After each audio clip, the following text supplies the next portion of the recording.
Good morning guys, welcome to being teacher. काफ़ी comments आ रहे हैं कि सर इस सोर्स से मत पढ़ाइए और बुक से पढ़ाइए। देखिए, बुक बहुत मोटी है, मतलब कह सकते हो आप, उसमें 400 प्लस पेजेस हैं, ठीक है, मतलब 390 प्लस पेजेस हैं। तो उसको पढ़ाने में काफ़ी टाइम लग सकता है। पढ़ाएंगे उसको भी, लेकिन उसके जो इंपॉर्टेंट पॉइंट्स होंगे बस वही पढ़ाएंगे अब। उसको मतलब एक तरीके से रंग करके उसको फ़ोटो खींच करके उसमें काफ़ी टाइम वगैरह लगता है, तो इसीलिए उसको थोड़ा सा हम बाद में रखेंगे, ठीक है। क्योंकि हम 2 बार से वही कर रहे हैं, तो चीज़ें थोड़ा सा काफ़ी कंप्लीट नहीं हो पाती हैं। जब कंप्लीट नहीं हो पाती हैं थोड़ा सा मुझे भी ख़राब लगता है, तो इसीलिए मैं जो इंपॉर्टेंट पॉइंट्स हैं इस सोर्स से, मैं इसी सोर्स से आपके साथ डिस्कस करूँगा, जो कि आपके लिए इंपॉर्टेंट होगा। ये मैं अपने लिए नहीं, आप लोगों के लिए कर रहा हूँ। तो थोड़ा सा इससे पढ़ लीजिए, ठीक है। चैप्टर देखिए, थोड़ा सा प्रिपेयर करना पड़ता है तो टाइम लग रहा है, तो इसीलिए मैं चैप्टर वाइज आपको प्रोवाइड करा रहा हूँ। आप जल्द से जल्द देखते जाइए। इंपॉर्टेंट पॉइंट्स हैं वो आपको अगर लिखना हो तो लिख लीजिए, लिखना ही अच्छा रहेगा, ठीक है। पीडीएफ में प्रोवाइड करा दूंगा, डोंट वरी, मुझे कोई इससे कोई बहुत बेनिफिट नहीं हो रहा है। मैं आपको पीडीएफ प्रोवाइड कर दूंगा कुछ, क्योंकि कुछ कमेंट्स आए थे कि सर पीडीएफ प्रोवाइड करा दीजिए, आपके व्यूज़ कम नहीं हो पाएंगे। तो मुझे कोई प्रॉब्लम नहीं है। आप लोग वीडियो अगर देखते हैं तो ये रहता है कि आपको वो चीज़ें विजुअलाइजेशन, मतलब जो आप सुनते हैं और देखते हैं, उससे चीज़ें आपके दिमाग में ज़्यादा बैठती हैं। अगर आप खुद से पढ़ेंगे तो आपको मतलब 2 टाइम वर्क करना पड़ेगा। ऐसे करेगा, आपको बस सुनना है, ठीक है, सुन के बस उसको ध्यान में रखना है। वैसे अगर आपको पढ़ना भी है, पढ़ने के साथ उसको ध्यान भी देना है, आपका डाइवर्ट मतलब दिमाग भी कहीं डाइवर्ट ना हो, तो ये सारी चीज़ें करनी है। तो पीडीएफ आपको प्रोवाइड करा देंगे, डोंट वरी। अभी वीडियो अपलोड हो जाएगा, उसके कुछ देर में हम पीडीएफ आपको प्रोवाइड कर देंगे। तो मन करे तो आपका वीडियो देखिए, और अगर आपका मन नहीं कर रहा वीडियो देखना तो आप पीडीएफ पढ़ सकते हैं, जैसा आपका मन। ओके, तो चलिए स्टार्ट करते हैं। भारत में मार्गदर्शन के आंदोलन का उद्भव, ठीक है। Evolution of guidance movement in India. तो ये मूवमेंट हुआ था गाइडेंस को लेकर के, ठीक है, निर्देशन को लेकर के। तो किस प्रकार हुआ था, देखिए। निर्देशन कोई नया विषय नहीं है, यह प्राणी के पृथ्वी पर प्रादुर्भाव से समय किसी न किसी निरंतर रूप में चलता आ रहा है। तो यहाँ पे क्वेश्चन ये बनता है कि निर्देशन क्या अभी आया है, या आज़ादी से पहले आया, या आज़ादी के बाद में आया है? तो नहीं, निर्देशन किसी न किसी रूप में जो है प्राचीन काल से, मतलब जब से पृथ्वी पर प्राणी आया है तब से मतलब ये निर्देशन चलता रहा है किसी न किसी रूप में। ओके, फिर मुद्रण कला के आविष्कार तथा पुस्तकों के प्रचलन ने मानव जीवन में क्रांति ला दी, शिक्षा का तेजी से प्रसार हुआ, ठीक है। तो ये सारी चीज़ें करनी। उसके बाद है कि मनोविज्ञान ने सिद्ध कर दिया है कि प्रत्येक बालक अपनी कुछ क्षमताएं, रुचियां, रुझान व मानसिक गुण रखता है। तो बालक के पास क्या होती हैं, किसने सिद्ध किया है? मनोविज्ञान ने। कौन कौन सी चीज़ें? क्षमताएं, रुचियां, रुझान व मानसिक गुण। क्योंकि देखिए क्वेश्चंस कैसे आ रहे हैं, 4-5 क्वालिटीज़ लेके आ रही हैं और फिर लिख के दे रहे हैं कि ये किस में है, ठीक है। ऑप्शंस में भी ऐसे आ रहा है कि 2-3 क्वालिटीज़ फर्स्ट में है, फिर 1 से 2 क्वालिटीज़ सेकंड में, फिर थर्ड में स्टेट उसमें ऑप्शन में है, और फिर फोर्थ में लिख देते हैं उपरोक्त सभी। तो इसमें आपको याद रखना है, ठीक है। तो यही चीज़ें, मतलब ये तो सिर्फ एक ये इंपॉर्टेंट नहीं है, बट आपको फिर भी ये चीज़ देखेंगे क्योंकि बालक से रिलेटेड है, ठीक है, शिक्षक से मतलब छात्र से रिलेटेड है। तो प्रत्येक बालक अपनी कुछ क्षमताएं, कौन कौन सी, रुचियाँ, रुझान व मानसिक गुण रखता है, ठीक है। यदि बालक को उसकी रुचियाँ, रुझान, क्षमताओं व मानसिक गुणों में के अनुसार शिक्षा प्रदान की जाएगी तो बालक का सर्वांगीण विकास अवश्य होगा, ठीक है।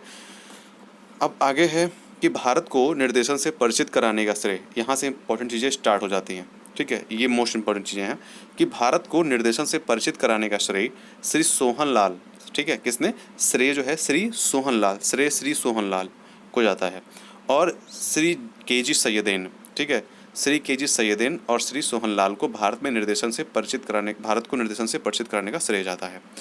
फिर है कि निर्देशन का जो कार्य है अभी हमारे देश में शैशवावस्था में है, मतलब अभी चाइल्ड्स में है, मतलब शैशवावस्था से भी मतलब नीचे है। ओके, तो शैशवावस्था में है।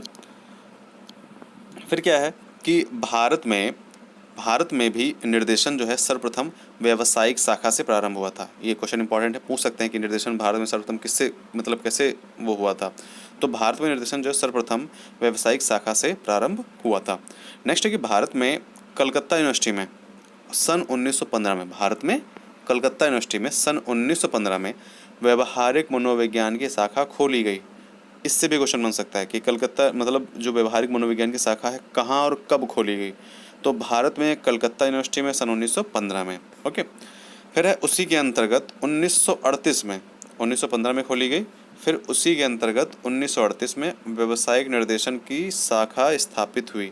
उसी के अंतर्गत 1938 में व्यावसायिक निर्देशन की शाखा स्थापित हुई। 1915 में व्यवहारिक मनोविज्ञान की शाखा कलकत्ता यूनिवर्सिटी में खोली गई।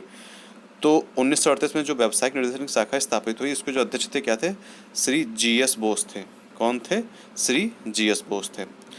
श्री बोस के अध्यक्ष काल में मनोविज्ञान का प्रचार जो है पर्याप्त बढ़ा, याद रख सकते हैं।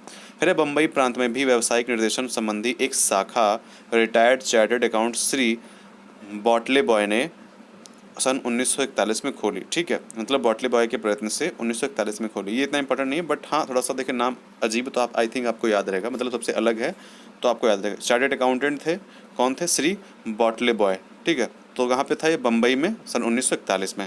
1915 में कहाँ पे? कलकत्ता में। 1938 में वहीं पे निर्देशन की शाखा स्थापित हुई। फिर 1941 में जो है बम्बई में शाखा खोली। ओके, तो फिर क्या हुआ कि 6 वर्ष तक कार्य करने के पश्चात उन्होंने अपने समस्त साधन पारसी पंचायत बम्बई को प्रदान कर दिए। पारसी पंचायत जो बम्बई में है उसको प्रदान कर दिए, दे दिए, ठीक है।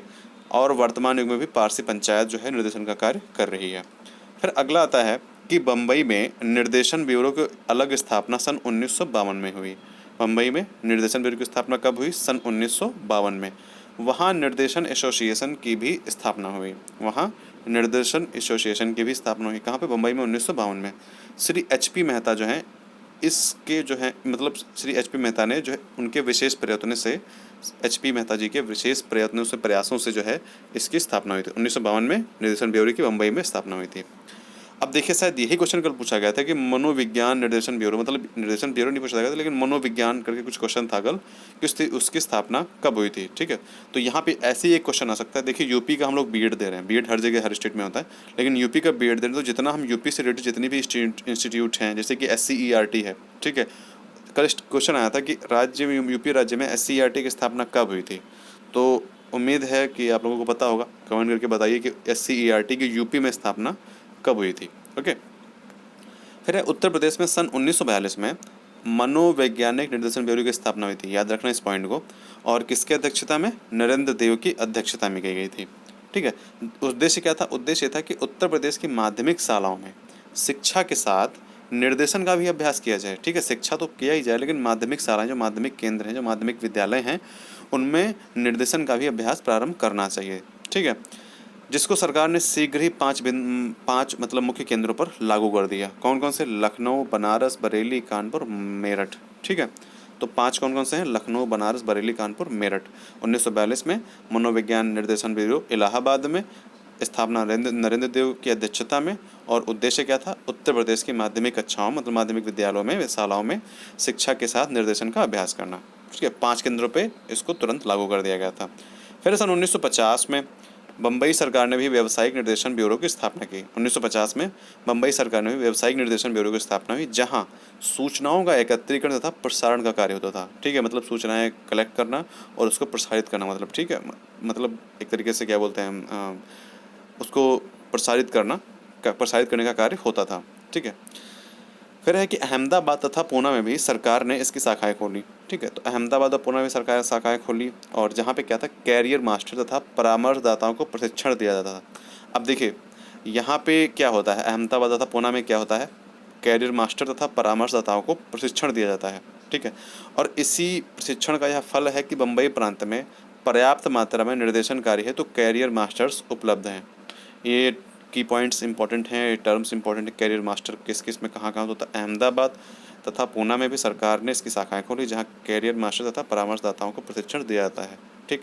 और 1950 में बम्बई सरकार ने व्यावसायिक निर्देशन ब्यूरो की स्थापना की, जो कि सूचनाओं के एकत्रीकरण तथा प्रसारण का कार्य करता था।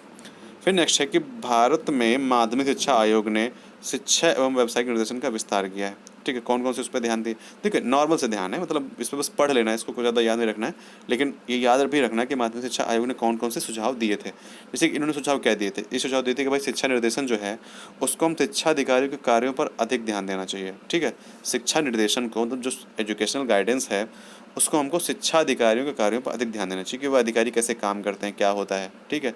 तो गाइडेंस का जो है ये काम होना चाहिए कि जो अधिकारी लोग हैं वो कैसे काम करते हैं उसको कैसे ध्यान देना है, ठीक है, उसको मतलब उसको ध्यान देना है। फिर नेक्स्ट है कि छात्रों की क्षमता, रुचि, रुझान, प्रकृति एवं विभिन्न व्यवसायों के गुणों को देखकर उन्हें समुचित कार्यों में लगाना, ठीक है। मतलब उनकी मतलब जो क्वालिटीज़ हैं, कैपेबिलिटीज़ हैं, कितनी मतलब क्या वो अच्छा कर सकते हैं। तो अधिक मतलब शिक्षा आयोग ने ये बोला था, माध्यमिक शिक्षा आयोग ने, कि छात्रों की जो क्षमता है मतलब उनको उनकी कैपेबिलिटी के अनुसार उनको गुणों को देख करके उन्हें समुचित कार्यों में लगाना। नेक्स्ट है कि संपूर्ण शिक्षण कार्यों में संपूर्ण शिक्षण संस्थाओं में प्रशिक्षित निर्देशन अधिकारियों एवं कैरियर मास्टर की नियुक्ति, वही ऊपर वाला जो मतलब बम्बई में कैरियर मास्टर वगैरह काफ़ी हो गए थे, वहाँ पे नियुक्तियाँ होने लगी थी, तो वही आयोग ने दिया है कि भाई जो कैरियर मास्टर हैं और निर्देशन अधिकारी हैं इनकी नियुक्ति की जाए। नेक्स्ट है कि केंद्र को समस्त राज्यों में ऐसे प्रशिक्षण खोलने चाहिए, मतलब प्रशिक्षण प्रशिक्षणालय खोलने चाहिए जहाँ निर्देशन उत्तम मतलब प्रशिक्षण प्राप्त कर सके। ठीक है, मतलब ये कहा है कि भाई गाइडेंस कैसे आपको करना है इसकी भी ट्रेनिंग आपको मिलनी चाहिए। तो ऐसे जो है केंद्र को समस्त राज्यों में मतलब हर राज्य में ऐसे प्रशिक्षण केंद्र खोलने चाहिए। तो ये विरोध दिए थे किसने? माध्यमिक शिक्षा आयोग ने।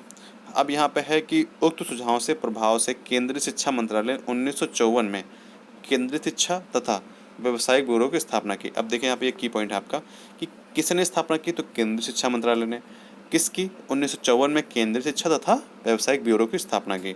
ठीक है, किसकी? व्यावसायिक ब्यूरो की। उन्होंने सुझाव क्या क्या दिए कि शालाओं में निर्देशन संबंधी सहायता सामग्री हो, तकनीकी विशेषज्ञों में राज्यों के व्यावसायिक ब्यूरो का कार्य सौंपा जाए, मनोविज्ञान ढंग से निर्देशन दिया जाने लगा। ठीक है, समस्त देश में निर्देशन क्रियाओं का विस्तार हुआ, निर्देशन संबंधी नियम बनाए गए, व्यावसायिक निर्देशन तथा नियोजन कार्यशाला में घनिष्ठ संबंध स्थापित हुए। तो मतलब एक पॉजिटिव जो है रिजल्ट आया। तो हमको पॉइंट क्या याद करना है ये, ठीक है, ये भी याद करना है, ये तो कॉमन सेंस की है। मतलब अब भाई जब कोई मतलब केंद्र या कोई निर्देशन केंद्र बनता है तो उसकी क्या होती हैं, यही होती हैं कि यही सारी चीज़ें मतलब की जाती हैं। तो लेकिन हमको ये याद रखना है कि केंद्रीय शिक्षा मंत्रालय ने 1954 में केंद्रीय शिक्षा तथा व्यावसायिक ब्यूरो की स्थापना की। ठीक है, आप लोगों ने क्वेश्चन पेपर देखा है, क्वेश्चन पेपर देख रहे हैं ना, इतना कोई हार्ड क्वेश्चन नहीं पूछे जा रहे हैं बहुत घुमा के, ना ही कोई बहुत ज़्यादा लॉन्ग।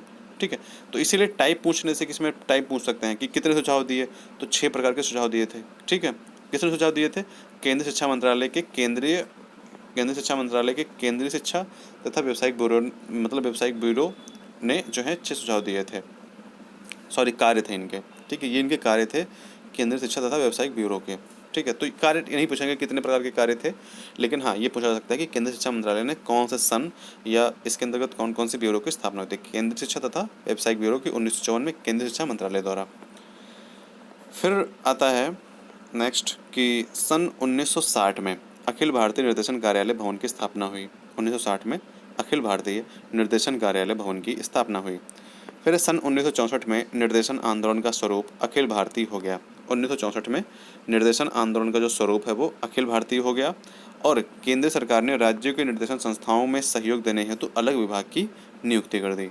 फिर व्यावसायिक निर्देशन आंदोलन जो है वो उड़ीसा राज्य में सन 1955 में शिक्षा तथा मनोविज्ञान अनुसंधान ब्यूरो को राज्य सरकार द्वारा निर्देशन ब्यूरो मान लिया गया। ठीक है, जो शिक्षा तथा मनोविज्ञान अनुसंधान ब्यूरो था उसको राज्य सरकार का निर्देशन ब्यूरो मान लिया गया। कब? 1955 में। कहाँ? उड़ीसा राज्य में। ठीक है, सबसे पहले शायद आई थिंक यही था। उसके बाद है सन 1955 में राजस्थान तथा 1955 में राजस्थान, मध्य प्रदेश, 1957 में असम और आंध्र प्रदेश, 1957 में फिर मैसूर और केरल राज्य में निर्देशन ब्यूरो की स्थापना हुई। तो यहाँ से क्वेश्चन पूछे जा सकते हैं।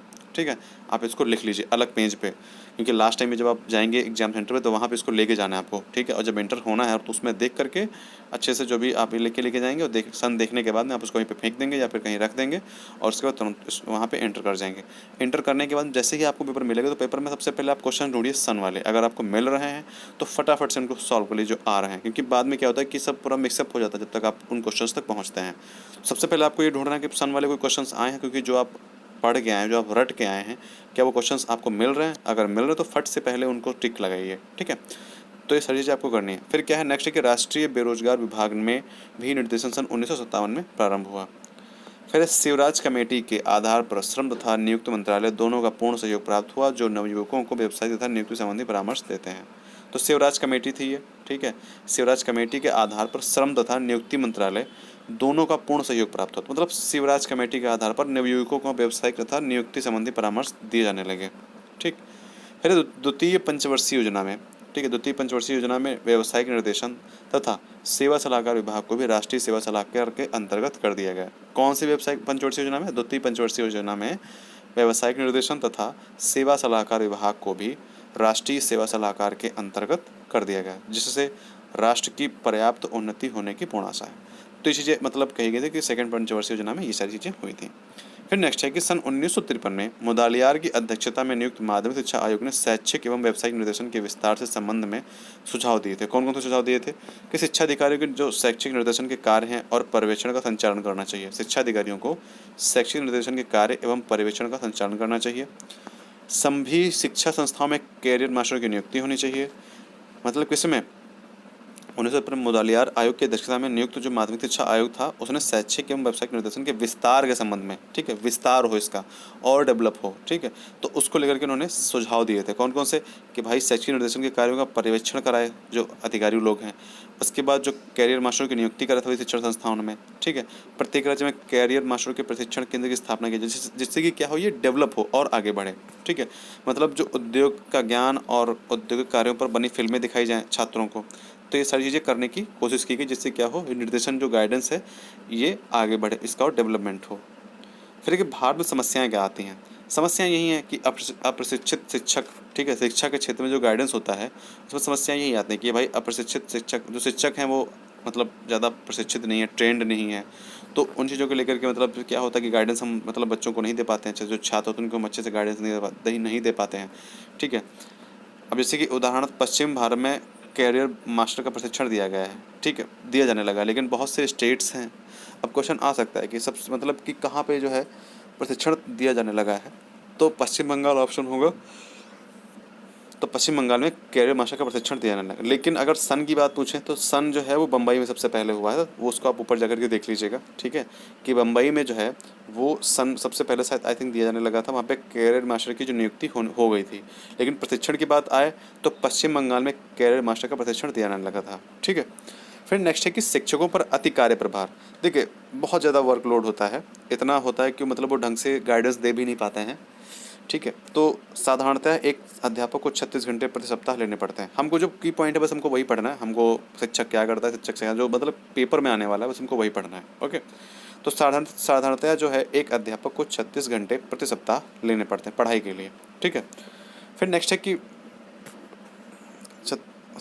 ठीक है, तो नेक्स्ट है कि प्रभाकृत टेस्टों का अभाव। मतलब अब यहाँ पे टेस्टों इतना कोई खास इंपॉर्टेंट नहीं है कि कह रहे हैं कि इसमें इंग्लिश में टेस्ट होते हैं, हिंदी में हो, राज्य भाषाओं में हो, ठीक है, तो ये सब होने चाहिए, तो इसका खास कोई वैल्यू नहीं है। फिर नेक्स्ट है कि विद्यालयों में पाठ्यक्रम, तो ये भी कुछ खास नहीं है। विद्यालयों में पाठ्यक्रम मतलब ये समस्याएं हैं, जैसे कि पाठ्यक्रम क्या है कि किसी का इंग्लिश में है, किसी का मतलब जैसे कि अंग्रेजी में है, तो सॉरी हिंदी में है, ठीक है। तो ये जैसे कुछ इंजीनियरिंग कर रहे हैं, कुछ टेक्नोलॉजी व्यवसाय, तो ये भी खास इंपॉर्टेंट नहीं है। लेकिन ये मतलब कह सकते हो कि विद्यालयों में पाठ्यक्रम, ठीक है।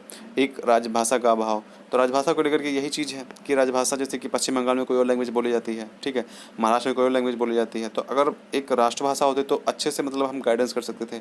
अब अगर पश्चिम बंगाल या फिर महाराष्ट्र का कोई अच्छा सा गाइडेंस करने वाला इंसान है तो उसको अब हिंदी नहीं आती, ठीक है, और नॉर्थ के जो मतलब स्टेट जैसे यूपी हो गया, ठीक है, पंजाब, वो क्या नाम, दिल्ली हो गया, ठीक है, तो इन सभी जगहों पर क्या है मतलब जो है हरियाणवी जो है, या फिर सॉरी वेस्ट बंगाल मतलब पश्चिम बंगाल या फिर महाराष्ट्र या फिर साउथ का कोई भी जो जो गाइड होगा वो अच्छे से यहाँ पे गाइड नहीं कर पाएगा, ठीक है। तो ये भी यहाँ बताना चाह रहे हैं। फिर है कि विद्यालयों में दयनीय आर्थिक व्यवस्था। तो यहाँ पे दयनीय व्यवस्था का मतलब यही है कि मतलब बहुत जो विद्यालय हैं, बहुत सारे विद्यालय हैं, तो उनको मतलब अनुदान वगैरह नहीं मिलता है, उनकी जो व्यवस्था बहुत दयनीय है, ठीक है। तो यही जो है क्या है मेन रूप से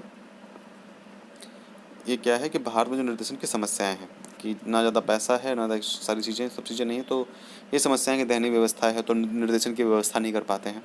फिर निर्देशन क्रिया जो है वो श्रम, बुद्धि तथा धन तीनों चाहती है। निर्देशन क्रिया जो है वो श्रम, बुद्धि तथा धन तीनों चाहती है। इस प्रकार आर्थिक कारण भी जो है निर्देशन मार्ग में कठिनाई उत्पन्न करते हैं। फिर यथेच्छा में अन्वेषण ने अभी तक प्रवेश नहीं किया है, तो ये इतना मतलब नहीं हमसे, ये हमको इम्पोर्टेंट है कि भारत में अभी तक निर्देशन जो सफलतापूर्वक कार्य नहीं कर रहा है, ठीक है। फिर आते हैं कि वास्तविक रूप से यदि देखा जाए तो जाति प्रथा भारत में व्यावसायिक निर्देशन का प्राचीनतम रूप है। यहाँ पे इम्पोर्टेंट पॉइंट है आपका कि जाति प्रथा भारत में व्यावसायिक निर्देशन का प्राचीनतम रूप है, ओके। फिर नेक्स्ट है कि भारत में जो जो परीक्षा प्रणाली है वो अत्यंत त्रुटिपूर्ण है। परीक्षा जो है वैषयिक या वस्तुनिष्ठ नहीं है। फिर नेक्स्ट है कि सूचनाओं का संकलन तथा विश्लेषण करने की व्यवस्थित संगठन का अभाव। देखिए भारतीय स्कूलों में ना तो स्कूल स्तर पर ना ही जिला स्तर पर कोई ऐसी संस्था है जो छात्रों के संबंध में आवश्यक सूचनाएं संग्रहित करे तथा संकलित सूचनाओं का विश्लेषण कर छात्रों की क्षमता तथा योग्यता का पता लगाए, ठीक है। लेकिन वर्तमान आर्थिक स्थिति को देखते हुए यह कार्य जो है जिला या प्रांतीय स्तर पर ही संभव है। तो क्या हुआ है कि कार्य जिला है या प्रांतीय स्तर पर संभव कर दिया गया है कि मतलब जो ये गाइडेंस की जो सुविधा है, ठीक है, ये प्रोवाइड कराई जाए कहाँ पे, जिला और प्रांतीय स्तर पर। फिर है कि बेकारी तथा अर्ध बेकारी, तो ये भी इंपॉर्टेंट नहीं, मतलब इसमें हमको बस यही देखना है कि देखिए जहाँ एक देश में जहाँ अनेक रोजगार नहीं होते हैं, जहाँ पे अनेक, वहाँ क्या होता है, व्यवसायिक निर्देशन क्या है, मृत रहता है, मतलब मृत प्यार रहता है, मतलब डेड रहता है। जहाँ जो गाइडेंस, मतलब जो क्या नाम व्यावसायिक निर्देशन है वो एकदम मृत प्राय रहता है, ठीक है। लेकिन जहाँ अनेक व्यवसाय उपलब्ध हों वहाँ निर्देशन जो है उचित कार्य कर सकता है। देखिए मैं स्टेटमेंट आपको दे रहा हूँ, स्टेटमेंट से आपको मतलब समझना है। मतलब यहाँ पे क्या कह रहा है कि जहाँ पे रोजगार नहीं होंगे वहाँ पे सिंपल सी बात है कि जो व्यावसायिक निर्देशन है वो मृत रहेगा, डेड रहेगा, वहाँ पे उसका कोई काम नहीं रहेगा। लेकिन जहाँ पे व्यवसाय उपलब्ध होंगे वहाँ पे निर्देशन जो है उचित कार्य कर सकता है, वहाँ पे उसका डेवलपमेंट होगा, फलेगा फूलेगा, ठीक है। फिर नेक्स्ट है कि भारत एक अर्ध विकसित देश है, ये भी पूछा कहीं जा सकता है, तो चलिए मैंने इसको हाईलाइट कर दिया। फिर नेक्स्ट आता है कि राज्य शैक्षिक तथा व्यावसायिक ब्यूरो। देखिए प्रत्येक राज्य में एक राज्य शैक्षिक एवं व्यावसायिक ब्यूरो की स्थापना की गई है। राजस्थान में इसकी स्थापना 1985 में हुई थी, ठीक है। इसका कार्यालय बीकानेर में है, तो यूपी में आप लोग देख लीजिएगा, या तो मैं अगले वीडियो में बता दूंगा, ठीक है। यहाँ पे थोड़ा सा मैं मिस कर गया, मैं देखा नहीं कि कब स्थापना हुई है। तो राजस्थान में 1985 में स्थापना हुई थी और इसका कार्यालय बीकानेर रखा गया था, ठीक है। इसमें साहित्य का प्रकाशन भी होता था, निर्देशन कार्यकर्ताओं को प्रशिक्षण दिया जाता था, पत्रिका निकलती थी, विद्यालयों में निर्देशन सेवाओं की व्यवस्था करता था तथा निर्देशन के क्षेत्र में अनुसंधान कार्यों को मतलब प्रोत्साहित देता था, मतलब रिसर्च वगैरह जो है उसको प्रोत्साहित करते थे। फिर अब है SCERT, ठीक है। SCERT आई थिंक जो है 19 कब हुई थी, 1992 में हुई थी, अब मुझे याद नहीं यूपी में कब हुई थी, तो आप लोग कमेंट करके बताइए, ठीक है। मुझे मैं थोड़ा सा भूल रहा हूँ, तो आप लोग कमेंट करके बताइए कि जो यूपी में SCERT है उसकी स्थापना कब हुई थी, ओके।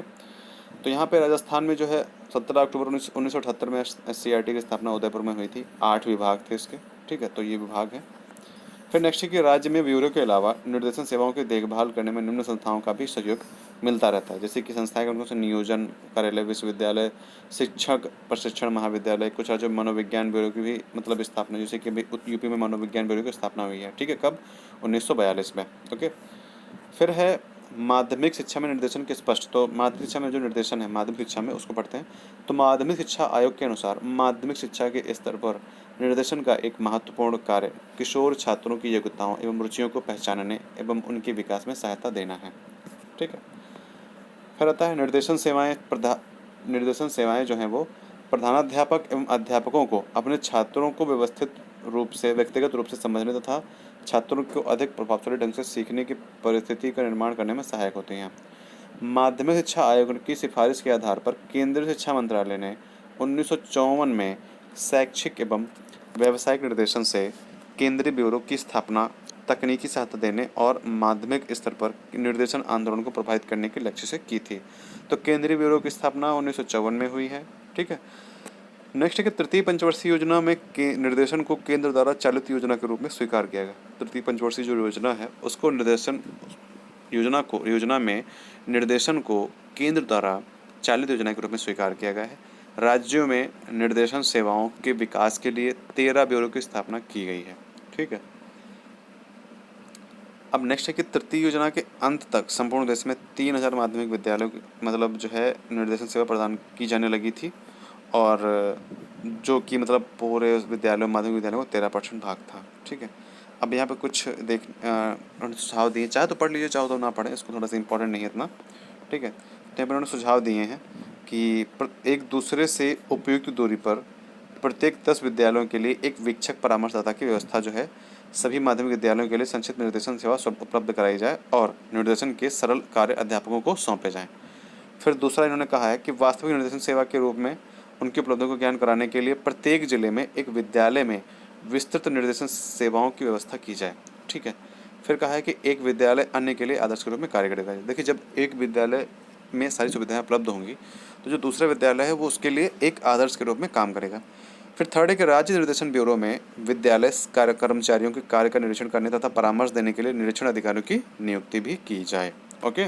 तो किसने ये कहा है, केंद्रीय ब्यूरो की जो स्थापना, तो केंद्रीय ब्यूरो ने मतलब आयोग जो था, क्या नाम, केंद्रीय शिक्षा मंत्रालय ने माध्यमिक शिक्षा आयोग की जो सिफारिश पर सारी चीज़ें की थी, तो आयोग ने ये 3 जो है सुझाव भी दिए थे, ठीक है। माध्यमिक शिक्षा आयोग ने 3 सुझाव दिए थे ये, तो सुझाव अच्छे दिए थे, उम्मीद है आपको याद रहेंगे, मतलब इसमें कोई ऐसा कोई बहुत टफ नहीं है, ठीक है। तो मिलता है नेक्स्ट वीडियो में। अभी कुछ ही देर में आपका नेक्स्ट वीडियो भी आने वाला है, ठीक है। तो इसको जल्दी से पढ़िए, इसके इंपॉर्टेंट पॉइंट्स भी नोट करना है आपको। अगर आपने नहीं नोट किए हैं, आपने पूरा वीडियो देख लिया, तो इसके इंपॉर्टेंट पॉइंट्स को भी नोट कीजिए, ताकि आप लास्ट टाइम जब आप कॉलेज जा रहे हो, कॉलेज जब आप इंटर कर रहे हो कॉलेज में, तब वहाँ पे आप एक चिट लेके जाइए, एक पेज बनाइए, उस पर अपने इंपॉर्टेंट पॉइंट लिखिए, सन लिखिए, ईयर्स लिखिए, ठीक है, और जो चीज़ हुई उसको उसके सामने लिखिए। तो ऐसे याद कर पाएंगे, क्योंकि लास्ट टाइम जब आप देख लेंगे, तो सच बता रहा हूँ, लास्ट टाइम जरूर देखना चाहिए, क्योंकि कभी कभी क्या होता है कि लास्ट टाइम जब आप पढ़ते हैं उसी में से 4 से 5 क्वेश्चन फंस जाते हैं, ठीक है। तो ये चीज़ आपको ध्यान में रखनी है, आपको मतलब लास्ट मोमेंट तक आपको मेहनत करनी है। देखिए, जो हिम्मत नहीं हारता है वही जीतता है, ठीक है, उसी की जीत होती है, और वही मतलब अच्छे मार्क्स भी लेकर के आएगा। तो आपको लास्ट मोमेंट तक आपको हिम्मत नहीं हारनी है, ठीक है। लेकिन ये कि टाइम से कॉलेज के अंदर भी इंटर कर जाना है, क्योंकि OMR भी आपको भरना पड़ता होगा, उसमें टाइम भी लगता है, तो इसीलिए टाइम से आपको अंदर भी पहुंच जाना है। लेकिन जैसे ही पेपर मिले, वैसे ही आपको जितने भी ईयर वाले क्वेश्चन आते हैं उनको सबसे पहले देखना है, ठीक है। तो चलिए मिलते हैं नेक्स्ट वीडियो में, ध्यान रखिए, बाय बाय।